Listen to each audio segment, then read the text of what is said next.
Today we're making handles. I'm going to show you the way that I do them and some other ways that you can make them, and then I'll make another video on how to attach them. The first way is using a tool and just pulling it through a block of clay and then using that to make your handle.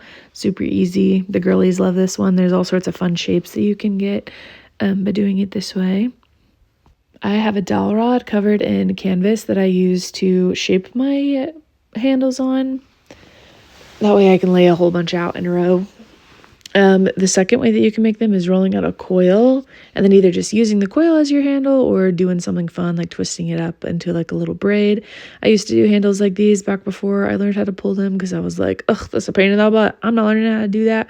Screw you guys. Anyway, they're super cute. And then the third way is pulling handles. I always wedge up my clay a little bit so that it makes a nice shape, and then you're going to get your clay wet as well as your hands, and then you're going to slide your hand around the clay a bunch of times until it slowly starts to lengthen out.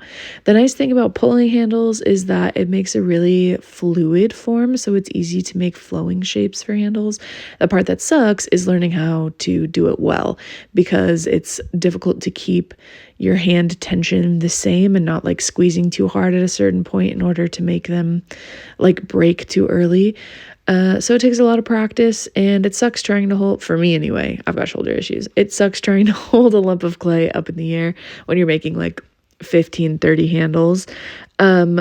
If you're Florian Gadsby, you pull your handles into little chunks.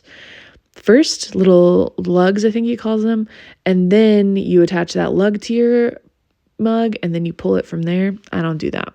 I actually have a problem with pulling my handles too thin, so instead of using the lugs and attaching them and then pulling them and making them too skinny, I just pull them and turn that into my handle so that I can make sure that it's nice and sturdy, because I'm making big mugs and they need a good solid handle for people to feel comfortable holding them.